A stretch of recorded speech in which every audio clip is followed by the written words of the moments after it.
Hola, ¿cómo están? Bienvenidos a un nuevo capítulo de CHB Futuro, un programa dedicado a temas de ciencia, experiencias, ideas, debates y proyectos que impactarán en el futuro de Chile y la humanidad. En este capítulo hablaremos del gigantesco socavón que apareció hace algunas semanas en las inmediaciones de la mina Alcaparros en la región de Atacama. Analizaremos con expertos el origen de este fenómeno natural que no para de crecer en Chile y que intriga a la comunidad científica mundial. Luego hablaremos de la escasez hídrica que afecta a nuestro país. Veremos cómo sigue la situación en Petorca, uno de los lugares más afectados por la sequía, y analizaremos con expertos por qué se produce la desigualdad en la gestión del agua. Así comienza un nuevo capítulo de CHB Futuro. Tras conocerse el socavón que apareció en Tierra Amarilla hace algunos días, aparecieron nuevos registros de su tamaño. Un video cuenta cómo la inundación de túneles mineros estarían bajo este forado que podrían explicar su origen. Autoridades de la comuna denuncian una sobreexplotación del terreno y los habitantes de la zona claramente salieron a protestar contra la actividad minera.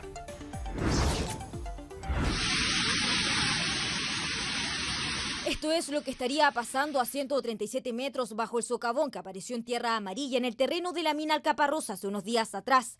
Videos difundidos por la Red Geocientífica de Chile, túneles mineros inundados, agua proveniente de las napas subterráneas que habrían llegado a este lugar por una inestabilidad del suelo, que podría explicarse, según expertos, por una posible sobreexplotación. La sobreextracción de un caserón respecto de lo que estaba planificado anteriormente. Por lo tanto, esta teoría apunta a que podría haber causado una desestabilización en lo que es la mecánica del suelo y esto haber causado un rompimiento de las napas subterráneas, que son los acuíferos, que estos pueden haber sido llenados por las últimas grandes lluvias que hubieron en el tiempo. Y esta agua empezó a ceder por los caminos realizados. Es decir, una teoría apunta a factores naturales como las últimas lluvias que contribuyen aumentando los caudales de agua. Otra teoría es la acción minera por sí sola y la tercera, una combinación entre ambas.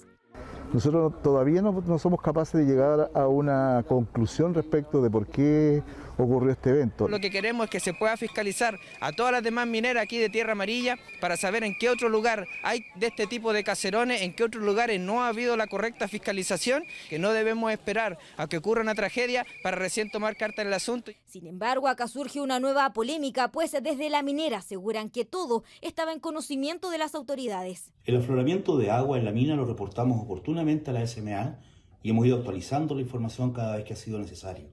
Senergiomín también está al tanto de la situación y actualmente estamos trabajando en el control de dicho afloramiento de agua conforme al ordenado por el servicio. Respecto a la sobreextracción, esta ha sido informada por la propia empresa a la autoridad. La minera, la contaminación, son los responsables del socavón. Se cansaron, tienen rabia y miedo de vivir en un terreno que podría ceder y que este socavón se expanda o aparezcan otros nuevos. Decidieron salir a la calle e incluso entrar a terrenos de la propia minera. A lo más serán unas cuadras, por así decirlo, y que nos informe o que no nos digan que si es peligroso o no es peligroso es preocupante para todos. Los den una explicación al pueblo. El pueblo está manifestándose, el pueblo está preocupado. Ni Dios lo quiera pase esto en una parte poblada. El socavón ha crecido con el paso de los días. En un inicio eran 24 metros de diámetro, hoy ya son 36,5 metros y solo a 600 metros de una zona poblada.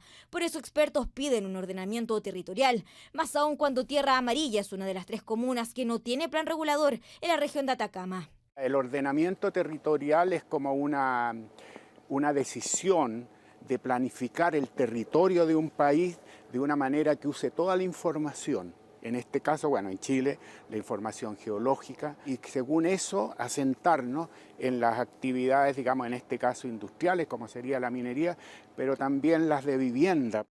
Aún no hay una teoría definitiva sobre el origen de este socavón. Aún siguen trabajando expertos y quienes habitan solo quieren vivir tranquilos, eso mientras las labores en la mina siguen suspendidas. Y a continuación revisaremos un reportaje realizado por el área internacional de Chilevisión Noticias, donde repasamos algunos de los grandes socavones que han marcado la pauta a nivel mundial y han generado preocupación en los científicos. Carlos Greich nos trae los detalles. ¿Cómo están? Muy buenas noches. En todo el mundo y en los más diversos idiomas se habló esta semana del socavón de tierra amarilla en Atacama. Pero aunque en rigor este tipo de fenómenos vienen ocurriendo desde el inicio de los tiempos, es ahora que podemos verlos con mayor frecuencia. No hay consenso entre los científicos, pero para algunos se trata de una respuesta al explosivo poblamiento y explotación de recursos bajo la tierra en la era moderna de la humanidad. Indagamos en el origen de socavones en México, en Israel y en otros lugares del mundo y en cómo cambió la vida de quienes vivían allí. Cuando caminé por aquí en la mañana estaba todo bien y ahora, miren. Numerosos efectivos policiales y de rescate llegaron al lugar. Se hundió la tierra y al hundirse la tierra vi el agua estaba burbujando. La posibilidad de registrarlos cada vez con mayor definición ha hecho que el mundo entero se sorprenda con la aparición de socavones en distintas partes del mundo, algunos tan perfectamente geométricos como el de Atacama. No Chile, autoridades investigam o aparecimento de buraco gigante no deserto do Atacama. Y en Chile, en información internacional, las autoridades investigan un misterioso sumidero de unos 25 metros de diámetro. Vean esto. Latin দেশ চিলিতে সন্ধান মিলল বিস্ময়কর এক সিঙ্কহোলের। Entonces, si ocurre este socavón, una de las preguntas es ¿dónde se fue ese material? Ese material, nosotros estamos viendo la superficie, el socavón subterráneamente puede haber comenzado mucho antes. El mundo entero volvió los ojos a la localidad de Tierra Amarilla, el último de los lugares donde la tierra abrió paso a una perfecta dolina, el nombre con que la geología conoce específicamente a este tipo de fenómenos. Los 32 metros de diámetro en la superficie y 64 metros de profundidad llamaron la atención de los expertos sobre este socavón de origen antrópico, es decir, provocado por acción humana. No, mam. Mira. Aguas. Hace poco más de un año, este verde campo de Santa María, Zacatepec, en Puebla, registró el último gran socavón que impactó al mundo. Comenzó con 10 metros de diámetro, pero conforme avanzaron los días, llegó a medir 100 metros. Debido al riesgo de más hundimientos y derrumbes, llegaron a la zona elementos de la Guardia Nacional y policías estatales para acordonar el área e impedir el paso a curiosos. A las 6 horas escuchamos como un trueno y pues no pensamos qué era.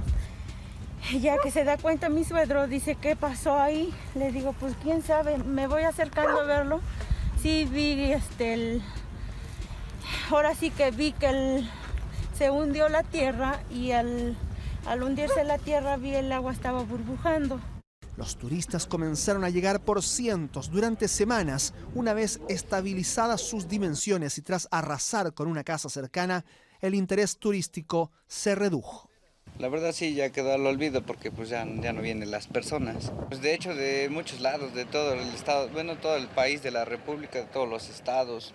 De hecho incluso hasta de otros países sí han venido de, de Argentina, de otros países, pero pues más de aquí de la República Mexicana, sí. Pero ¿podría el socavón de Tierra Amarilla aumentar su tamaño como ocurrió en México? Es muy probable que aumente su diámetro, que siga creciendo mucho mayor o que hayan otros socavones cercanos, es una probabilidad, no se puede descartar. Y por eso aquí el informe técnico y el mapeo que haga, o la radiografía del subsuelo que haga Serna Geomín es crucial. En Puebla, la familia que sufrió la destrucción de su casa por el gigantesco agujero que se llevó todo lo que tenían, recibió posteriormente otra vivienda. La verdad muy feliz con mis niños, mi hija, cumpleaños, muy contentos, porque no sabíamos si esta fecha tan indicada que íbamos a recibir esta casa, pero pues sí.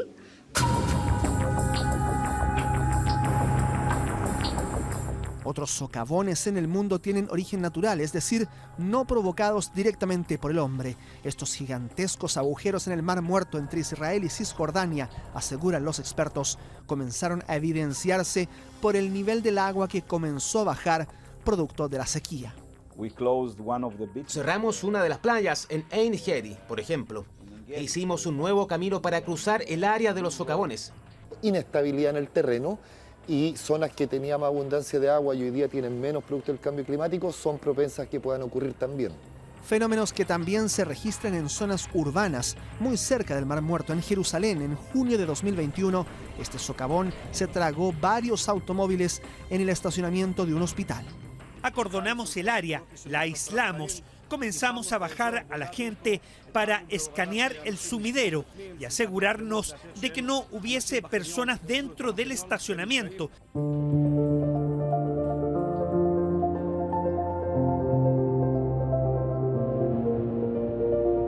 Las autoridades y expertos advierten permanentemente del peligro de acercarse a los socavones una vez que estos se registran, una improvisada industria turística que poco y nada de protección ofrece.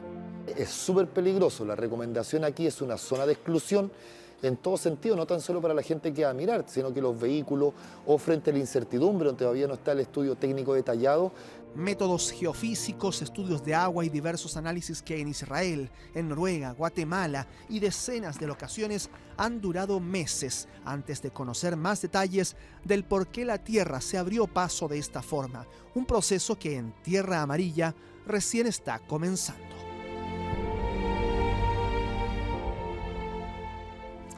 Bien, no se trata necesariamente de acciones indebidas de las personas. Insistimos en que por siglos ha habido registros de socavones como los que acabamos de ver.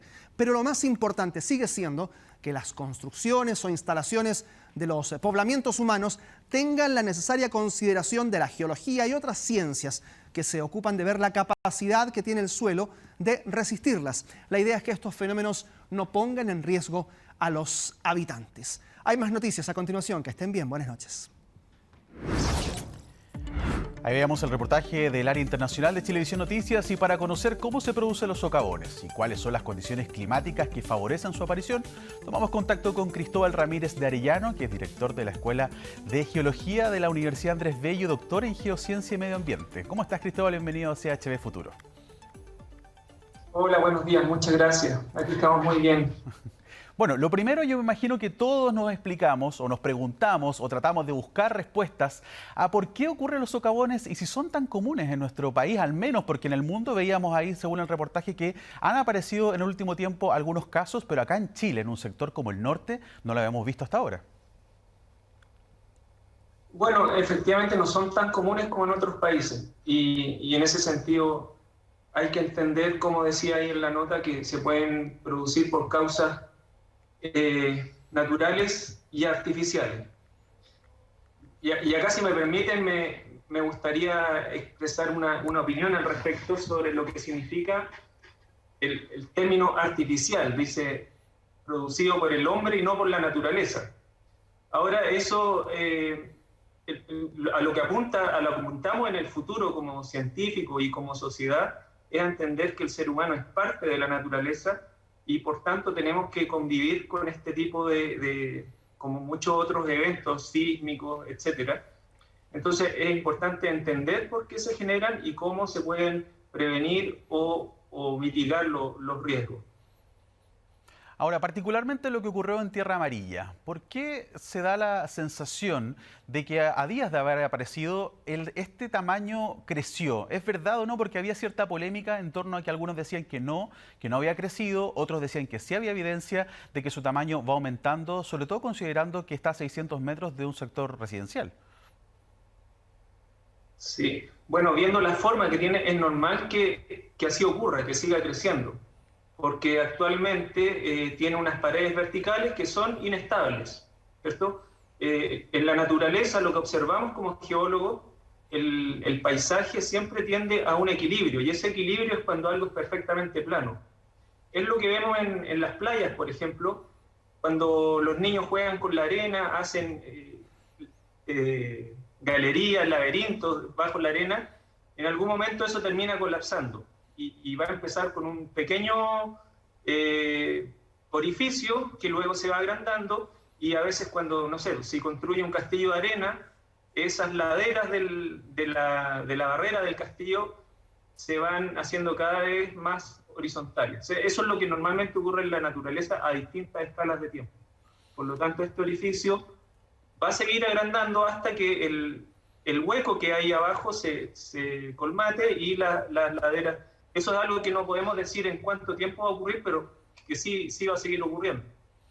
Tú decías que nosotros como humanidad tenemos que aprender a convivir, y lo hemos hecho durante toda la humanidad, claramente, de convivir con situaciones naturales. Ahora, ¿influye el cambio climático y la intervención propia del hombre, sabiendo que incluso algunos apuntan a la minera cercana al lugar que podría haber ocasionado este hecho?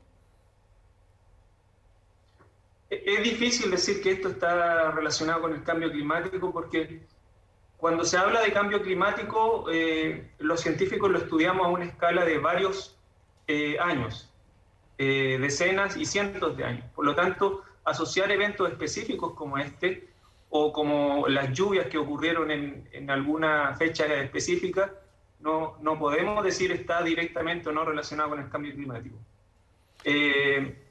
Lo que sabemos en el norte de Chile es que históricamente y también en la historia geológica siempre han habido lluvias, y lo vemos en el registro sedimentario, que a momentos hay aluviones, hay periodos de más lluvia y luego vienen periodos de sequía que pueden durar varios años inclusive.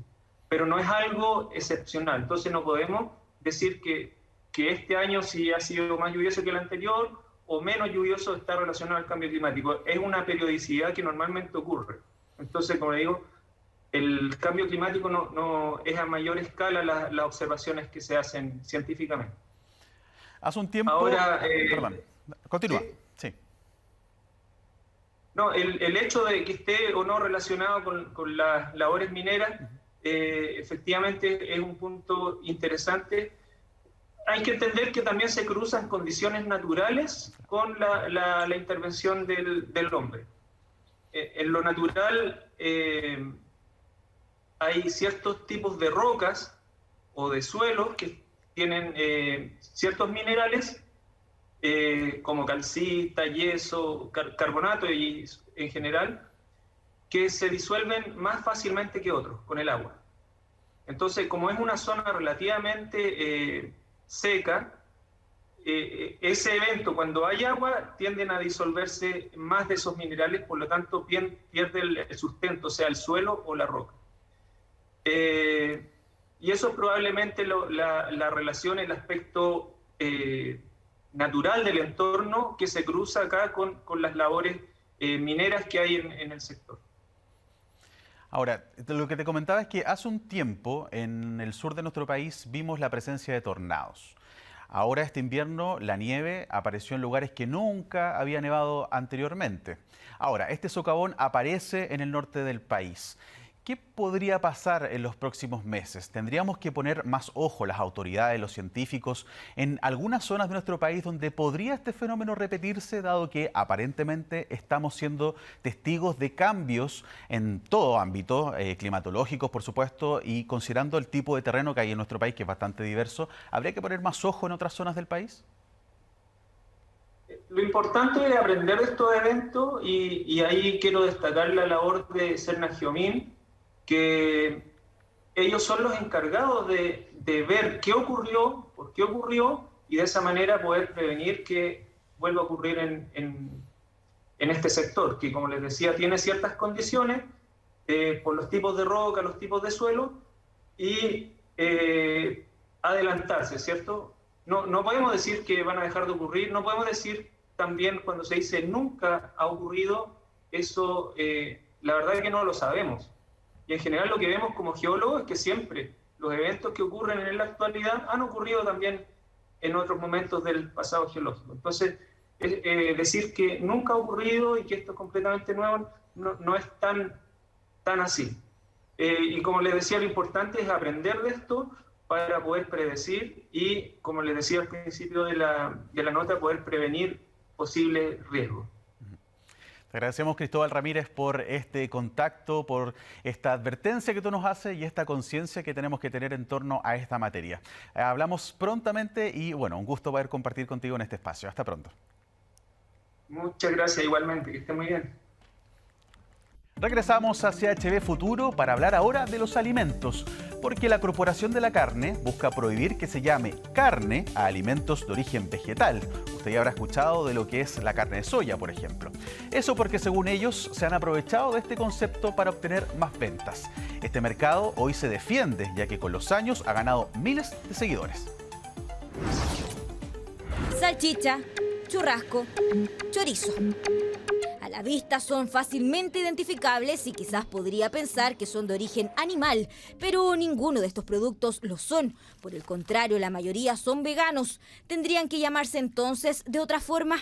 A nivel de usuario, como facilita bastante a la persona que viene y que quiere hacer una transición, de que digan, a mí que me encanta el churrasco, por ejemplo, y te digan, oye, en verdad ya no quiero comer más carne, y que te digan, oye, tengo la variedad también de churrasco, pero vegetal, buenísimo, porque tu cerebro automáticamente hace el lazo con el producto que tú consumías de origen animal. Pero hoy esto es un problema. Desde la Corporación Nacional de la Carne buscan que se prohíba catalogar a productos que no son de origen animal con el término carne. Es ahí donde nosotros percibimos el problema, que recurren a sensaciones de un producto, en este caso de la carne, para adosárselo a otro producto que no las tiene.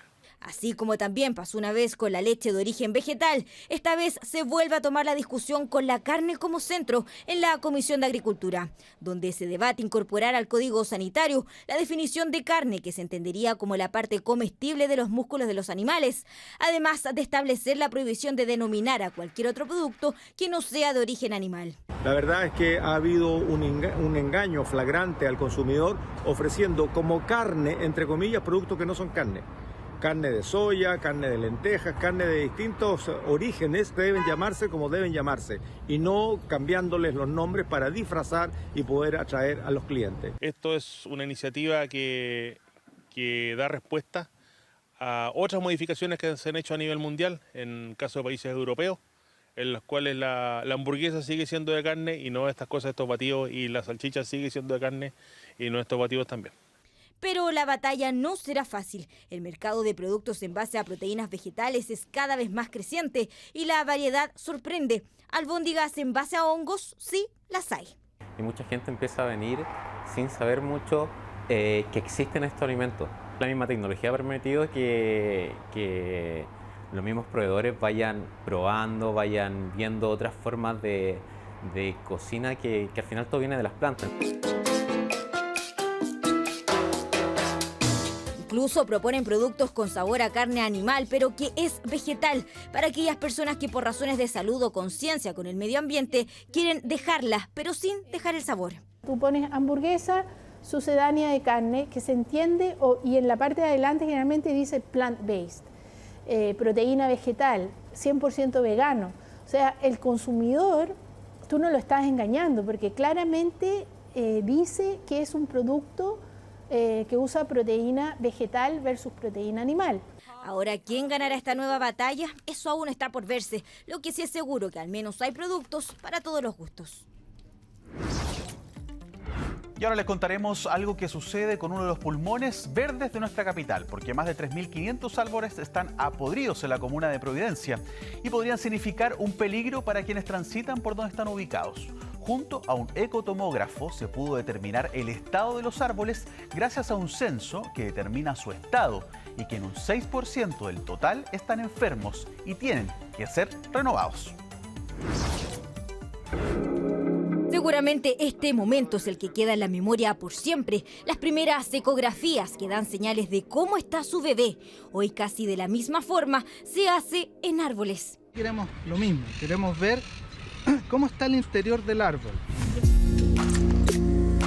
Son unos sensores y esos sensores lo que hacen es que identifican la velocidad de transmisión de un punto a otro punto. La ecografía lo que hace es detectar diferencias de densidad. En caso de no tener una densidad correcta en alguna de las zonas, está asociada a una pudrición interna. Sin haberlo cortado, digamos, sin haberlo dañado, podemos determinar cómo está el interior. Y así es como se hace una ecotomografía a un árbol, dando resultados claves para saber si es necesario sacarlo o no.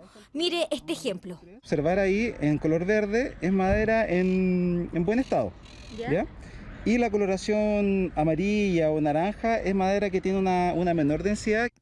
En este caso, este árbol se salvó. Esta mancha naranja, si fuera más extensa y de otro color, entonces indicaría que el árbol está podrido. El ecotomógrafo permite dar una respuesta exacta ante un problema en él, o cortar las ramas solamente o tener que removerlo completamente, por ejemplo.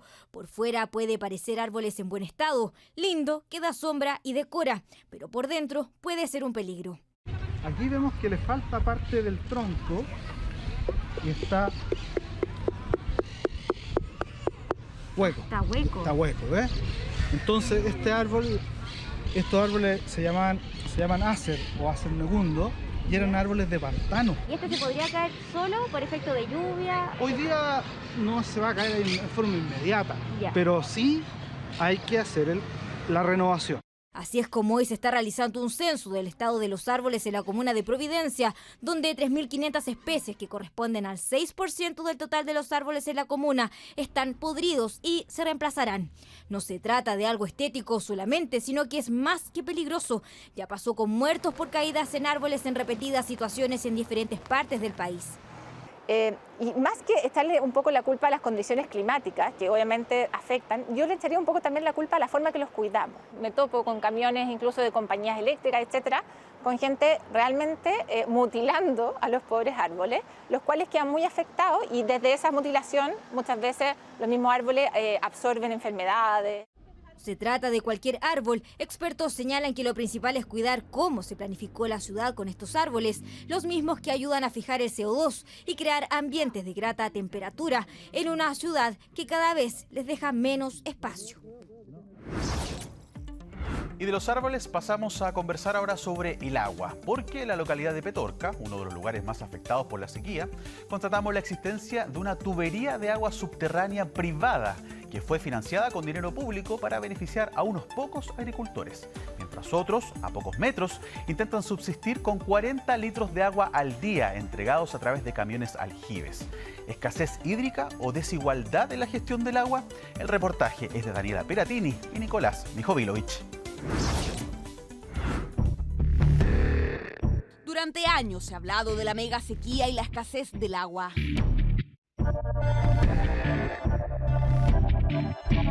Con ese argumento, las autoridades se han visto obligadas a cerrar escuelas, precarizando sistemas de salud, manteniendo además condiciones críticas de vida, con el racionamiento de agua como supuestamente la única opción para sobrevivir en zonas de catástrofe como la provincia de Petorca.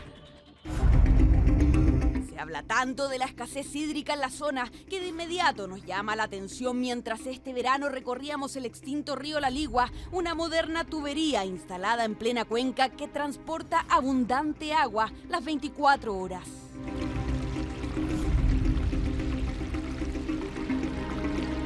Increíblemente el agua que usted está escuchando que pasa por esta tubería proviene del río Ligua, que es lo que está usted viendo ahí.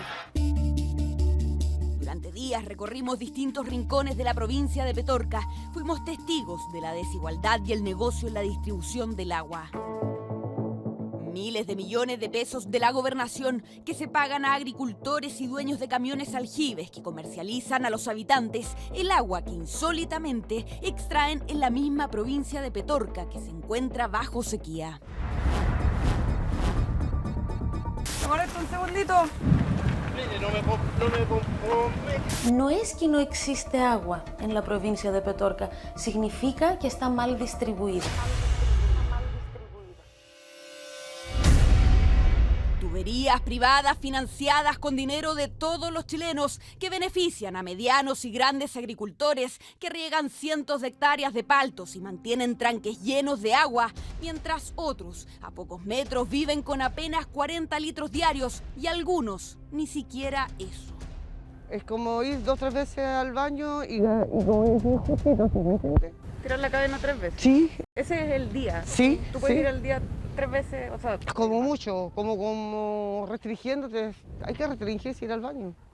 Acá hay días que no hay agua y la gente que puede tiene que ir a hacer su necesidad al cerro. Le trae un matorral, ¿me entiendes? ¿Y esa agua es para beber, para bañarse, para...? Para todo. Y usted decide.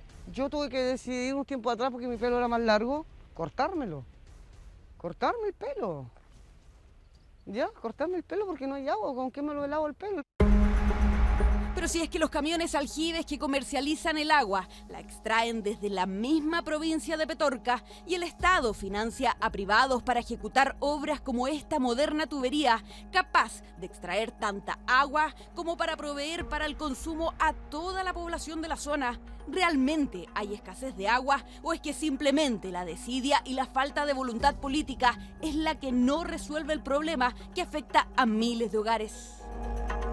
Esta situación también evidencia cómo no se cuida el derecho humano de agua en Chile, ¿no? Como la prioridad del Estado es claramente los sectores económicos. Es muy brutal porque las mismas habitantes están diciendo que están en su casa sin agua. ¿La abro? Sí. Ya, hacia arriba, ¿no es cierto? Sí. Ya. Eso. Ah, no sale agua, literal. Válvulas y todo, bueno, estamos hablando de obras que cuestan entre 100, 200, 300, 400 millones de pesos. Impresentable, me da vergüenza. Me da vergüenza pertenecer a un Estado que tiene esa visión, esa mirada con los más vulnerables. ¿Cuántos meses se demoraron en instalar esta tubería? En instalarla, uno. Un mes. Un mes desde que se empezó a construir hasta que se terminó la construcción de la tubería. ¿Nosotros garantizaríamos el consumo humano de 150 litros por persona con este caudal? Sí. Tú dices, es absurdo, es absurdo. El problema no es el recurso, sino el problema es gestión.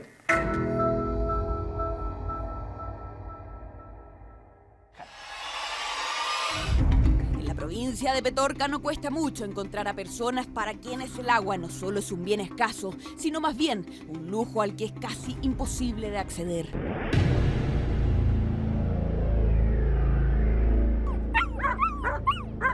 Vengan. ¿Tenés llave de agua acá esto? Nada, es como un diamante el agua para mí. A mí me dice, oye, tenéis la ropa murienta y tenéis que darle agua a los animales. Yo le doy agua a mis animales. Ya sería sin ti, weón. Este es el mundo de la vida de los pobres, como se dice, pero humildemente. Miguel es un pequeño criador de animales, no tiene acceso al agua y depende de la caridad de otros, porque el Estado hasta ahora no ha sido capaz de garantizarle ese derecho. Esta agua para mí trata de durar una semana. Una realidad que no ha sido justa para Miguel, porque en la misma zona, mientras a unos les sobra el agua para regar hectáreas de nogales o paltos, él debe ajustarse a este pequeño bidón. Según la OCDE, una persona al día debiese tener garantizado el acceso a 150 litros diarios. Aquí muchos viven con apenas 40. Para que se haga una idea, algo así como tirar la cadena 3 veces al día.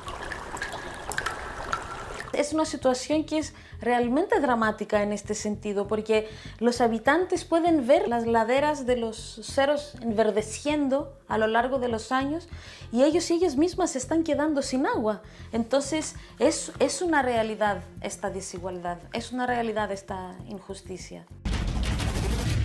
Se habla tanto de la escasez hídrica en la provincia que de inmediato nos llama la atención mientras recorremos el extinto río La Ligua, una moderna tubería instalada en plena cuenca que transporta abundante agua las 24 horas.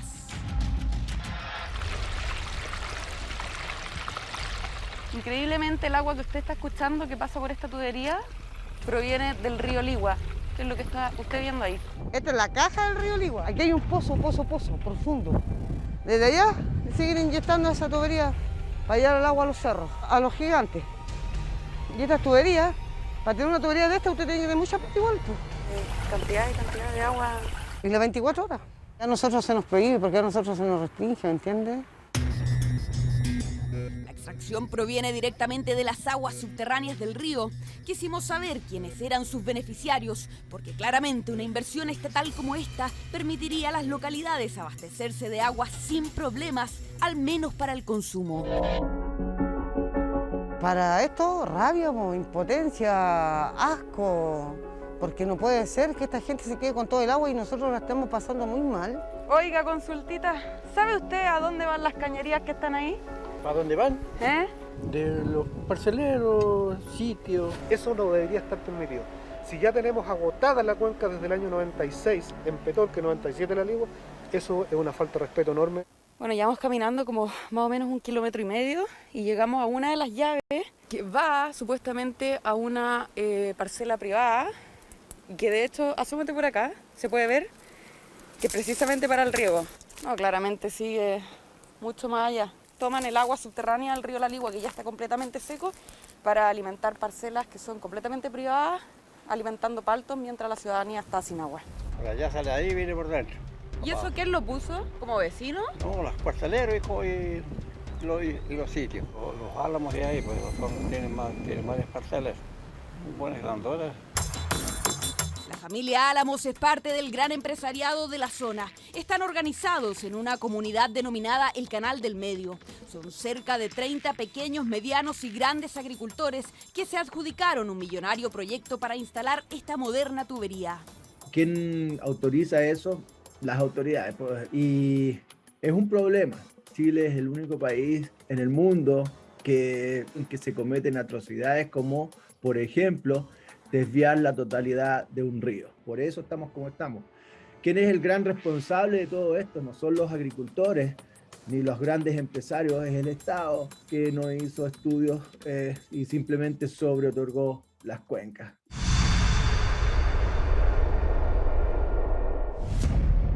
El problema no es su adjudicación, la ley así lo permite. El problema es que cuesta comprender el destino de recursos públicos para una obra que beneficia a unos pocos, cuando esta misma ejecución podría ser una solución definitiva para miles de habitantes en la zona. Para la agricultura tenemos este tipo de medidas y para el agua potable tenemos camiones aljibe que entregan menos agua de lo que necesita la gente. Es un abastecimiento intermitente. Entonces aquí hay una clara preferencia a los sectores económicos antes que a las comunidades para el aseguramiento de agua. Lo más insólito es que la tubería fue construida en apenas un mes. Fue instalada el 25 de enero de este año frente a la indignación de algunos habitantes que no daban crédito a la moderna instalación. La gente se acostumbró a que el gobierno les regale. Una pena, una lástima para la comunidad que no tenemos agua. Ustedes tienen la posibilidad y nosotros no tenemos esta posibilidad. ¿Por qué no? Si nuestra APR tuvieran estas posibilidades, es una competencia desleal la que ustedes hacen. Cerca de 220 millones de pesos de todos los chilenos para construir más de 5 kilómetros de extensión con una entrega de agua por telemetría, aproximadamente 2 litros por segundo, cantidad suficiente para proveer, al menos para el consumo humano, a la población.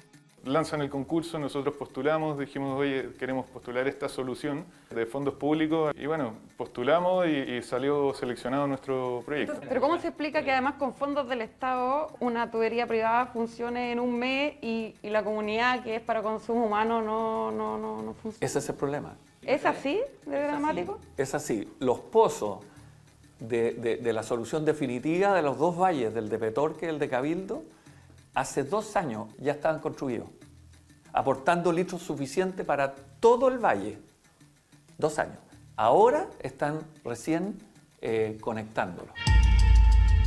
El encargado de responder, en este caso el Ministerio de Obras Públicas, responsable de ejecutar las obras para el acceso al agua de las comunidades, a cargo del ministro Juan Carlos García, se negó a contestar nuestras preguntas. Estamos comprando más agua, invirtiendo más recursos en comprar agua e invirtiendo menos recursos, ¿no es cierto?, para poder hacer obras que abastezcan o que sea más sustentable en el tiempo el abastecimiento del agua para la población. Por eso, agua hay. Agua existe, indudablemente. El problema es que no está bien distribuida. Exactamente, y está mal regulado también. Quien regula los aprovechamientos y la extracción de agua es la Dirección General de Aguas. Quien responde es su nuevo director, asumido esta semana. ¿No resulta absurdo invertir con una tecnología como esta tubería para el riego cuando podría hacerse para las personas? Sí, no es absurdo. No es absurdo porque el uso del agua también tiene beneficio y mejora la calidad de la vida de los agricultores. Es decir, si ellos hoy día, por ejemplo, no hacen uso correcto del caudal disponible en la fuente, lo más probable es que los riegos van a ser deficitarios, lo más probable es que sus ingresos económicos, por así decirlo, también van a ir a la baja. Entonces hay que buscar el equilibrio. Pero no es primero, o sea, como que la urgencia no es... Sí, sí. Y en la subsistencia también está el riego de los agricultores, ¿te fijas? Pero entonces, como que lo primero es lo primero, ¿no? Sí, sí, claro. Pero, por ejemplo, cuando tú hablas de que un agricultor, su vida subsiste respecto al riego que realiza, también el aprovechamiento no solamente para el riego. El problema no es la garantía que da el Estado para producir a los agricultores, es que esas mismas políticas y subsidios debieran estar orientadas a las comunidades que se ven afectadas por la falta de agua para el consumo diario y con la misma urgencia. La solución es la misma para los dos usos del agua. Lo que se está haciendo mal y que ahí comparto la crítica hacia varias de las autoridades y hacia el Estado en general, es que se está tomando el agua dentro de la provincia y se está trasladando en un camión, pagando un costo de petróleo por ese traslado para llevar esos litros a otro punto dentro de la provincia. Cuando lo lógico es invertir una sola vez, poner un tubo que te va a hacer cumplir el mismo objetivo, pero con un costo muchísimo menor. Ahora, el recurso agua está, ustedes lo han podido constatar, agua para la gente, yo creo que en Petorca hay capacidad para 20 veces su población, tranquilamente. El problema parece que no es el recurso, sino una mala gestión de un Estado que hasta ahora no ha sido capaz de asegurar un acceso tan básico como el agua. Las soluciones parecen evidentes, pero los encargados de responder siguen sin hacerlo. Sorprendente la situación que pasa ahí en Petorca, sobre todo cuando hablamos de fiscalización del Estado de Chile. Para hablar precisamente de ello, tomamos contacto con Pablo Soriano, que es académico de Arquitectura del Paisaje de la Universidad Central. ¿Cómo estás, Pablo? Y bienvenido a CHB Futuro. Hola, Mauricio, un gusto saludarte. Muchas gracias. Muy bien, aquí estamos. Lo primero, preguntarte acerca de lo que comentábamos. La poca fiscalización del Estado aparentemente puede ser el causante de lo que veíamos en este reportaje. ¿Cómo es posible que personas que utilizan el agua y han tenido que ver, como lo veíamos ahí, que adaptar su ritmo de vida, contrasta con el uso indiscriminado de este bien, que es vital para todos, en cosas personales, como tiene que ver con una empresa o el planteamiento de distintas políticas que tienen que ver con su propio beneficio? ¿Qué pasa acá con la fiscalización? ¿Por qué está ocurriendo esta situación? Correcto. Sí, mira, el tema de la fiscalización es un tema muy importante, porque todo esto parte, ¿cierto?, del Código de Aguas, que fue en 1981, el Código de Aguas, ya que ¿qué planteó? Planteó que podían haber concesiones, se podía entregar el agua en el fondo a privados, ¿ya? Pero con un control del caudal que sea. Y a eso es lo que tú te refieres, partiendo de la base que cada uno ahí tiene su opinión, ¿cierto?, que sea justo o no, pero en el fondo, en cuanto a la fiscalización, ¿a quién le corresponde la fiscalización? Es a la DGA, a la Dirección General de Aguas, que tiene sus representaciones en cada región. Ahora, ¿qué pasa? Que a lo mejor la DGA, la Dirección General de Aguas, no tiene tanto presupuesto como para tener tantos fiscalizadores. Algo está pasando ahí que habría que identificar. No tiene a lo mejor tanta infraestructura como para poder medir estos caudales. Algo está pasando. A su vez también está la superintendencia. Bueno, a todo esto la DGA depende del Ministerio de Obras, ya que a veces el Ministerio de Obras el norte del Ministerio de Obras es construir ciertas obras, ¿cierto? Y no depende, por ejemplo, del Ministerio de Medio Ambiente. Entonces ahí también hay un problema. Y lo otro que está la superintendencia también de Medio Ambiente, que tendría que estar ahí encima de esto. Pero en la práctica algo pasa con la fiscalización justamente, que no están los recursos, algo está pasando con la DGA concretamente. Claro, ahora pensemos que exista una fiscalización como corresponde. Hablemos de qué pasaría o qué sanciones arriesgaría una persona que hace mal uso del agua en sectores donde hay escasez hídrica, porque ahí veíamos que este tubo fue construido con fondos públicos, es decir, estaba, entre comillas, medio permitido. ¿Qué pasaría con alguien que no está posibilitado de hacer esto y, sin embargo, obtiene beneficio a través de estas cosas? Claro, bueno, se arriesgan multas bastante altas, porque son delitos ambientales, que la multa es muy, muy alta. Lamentablemente, a veces las multas no son tan altas, e incluso algunas contratistas llegan a asumir la multa y dicen, no, a mí me conviene pagar la multa 2 veces, 3 veces, y por tanto, en este caso las multas son altas justamente para evitar ese tipo de situación. Claro, porque ahí veíamos que claramente hay falencias para fiscalizar y también para, de alguna forma, permitir el acceso a este bien vital de forma, digamos, equilibrada, es decir, que todos tengamos el mismo acceso. Ahora, hay falencias actualmente, tú ahí lo decías, que la DGA depende básicamente del Ministerio de Obras Públicas, que lamentablemente no pudo responder directamente al reportaje, pero ¿hay falencias actualmente en las que el Estado podría mejorarlas? Absolutamente. O sea, está Mauricio tocando un gran tema, porque en el fondo porque claramente el agua es un tema actualmente más con la desertificación, el cambio climático, ¿cierto? Es un tema, un temazo el agua en nuestro país y en el mundo, y es un temazo no solo a nivel de la agricultura, la comunidad es muy importante. Imagínate la minería, lo que demanda agua, la agricultura, la minería, las parcelaciones, ojo, no nos seguimos solo en los pastos, las parcelaciones, estos proyectos de parcelaciones donde tú tienes en una casa, por ejemplo, 600 metros de pasto, ¿cierto? Como en Chicureo, por ejemplo, donde el pasto cada metro cuadrado te demanda 10 litros de agua, eso es mucho, ¿ya? Entonces el tema del agua es un gran tema en nuestro país y se tiene que fiscalizar en estos planos que estamos hablando, en la minería, en la agricultura, en las parcelaciones, para no afectar a las comunidades y al ecosistema, ¿ya? Por tanto, es un gran tema de que la fiscalización se tenga que robustecer en estos términos y que también se tenga que controlar también el uso del agua, porque en el fondo ahí estamos viendo las imágenes, por ejemplo, los pastoreos, o esa imagen que se ve que es más de la minería, de que la comunidad más, no quiero decir más pobre, pero las pequeñas comunidades son las que se ven más afectadas. Por tanto, si la DGA no respondió, tiene que responder, tiene que fortalecer su fiscalización y hacerlo eso realmente en el fondo. Ahora, hablemos de las medidas del Estado, porque en un comienzo de este 2022 se pronosticó un año absolutamente seco. Ahora, si bien el invierno ha sido un poco más lluvioso de lo que se pensaba, algunos parecen olvidar que estamos en periodo de sequía, una sequía que permanece y una sequía que probablemente en el verano, con las altas temperaturas que ya vemos en Europa, que es un poco el antecesor de lo que podría pasar acá, el Estado podría, digamos, en el corto plazo, adoptar medidas claras y concretas, no tan solo en lo que pasa en Petorca, sino también en el uso, digamos, más masivo de agua, que son en las capitales, las ciudades. Mauricio, es un gran tema. Qué bueno que tocas esto, porque efectivamente no cantemos victoria porque este invierno ha sido muy lluvioso. Sí, este invierno ha sido muy lluvioso, pero ojo que no hemos llegado ni siquiera al promedio de lo que debería ser.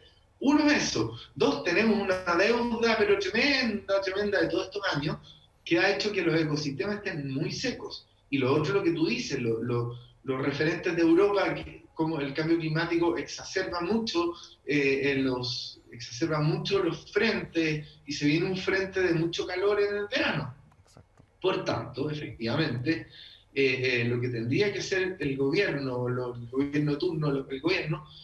es tomar medidas muy serias al respecto, ¿ya? Y tomar medidas en la agricultura, en las parcelaciones, como tú bien dices, en las ciudades. En ese sentido, Providencia ha sido bien pionero, por ejemplo, independiente de la ideología política, en reducir los metros cuadrados de césped, de pasto, ¿ya? Que gastan mucha agua, salvo lugares que realmente se justifiquen. Por ejemplo, hablemos de 300 metros cuadrados de pasto donde se hagan picnic. Se justifica socialmente. Pero si tú vas por una calle, por Kennedy, o por una calle cuya bandejón central entero de pasto, esas son medidas concretas que una ciudad tiene que tomar, que no debe haber. Lo mismo con el caso de las parcelaciones. Y otro caso que es súper importante, aparte de Petorca, de las imágenes que estamos viendo, es el caso de las pisciculturas, por ejemplo. Porque la piscicultura demanda mucha agua y la emisión del agua lo que devuelve son aguas contaminadas. Y ahí hay todo un tema de fiscalización, de monitoreo, que es súper importante. Claro, Pablo, importante lo que tú mencionabas y bueno, te agradecemos todo el tiempo para poder darnos esta especie de guía, un poco de visión acerca de lo que ocurre acá con el agua, no tan solo en esta zona, sino también en todo lo que podría pasar en nuestro país. Pablo, te agradecemos tu tiempo y conversamos próximamente. Hasta pronto. Perfecto. Oye, nada, finalmente esa imagen que aparece del camión, solo para un tema de conciencia. Está el dólar alto, hay inflación, el problema con el combustible, o sea, esos costos suben mucho. Transportar ahora cuesta mucho y transportar el agua ahora cuesta más todavía. Hay una huella de carbono alta, está generando emisiones, entonces es todo una espiral negativa que tenemos que reducir. Ahí está. Muchas gracias entonces, Pablo. Conversamos en una próxima oportunidad. Que estén muy bien, Mauricio. Un saludo. Gracias. Y de esta forma terminamos un nuevo capítulo de CHB Futuro en Chilevisión Noticias. Lo invitamos como siempre a seguir a nuestra sintonía y recuerde también visitar nuestro sitio web www.chilevisionnoticias.cl, nuestras redes sociales y por supuesto nuestra programación en Pluto TV. Hasta la próxima.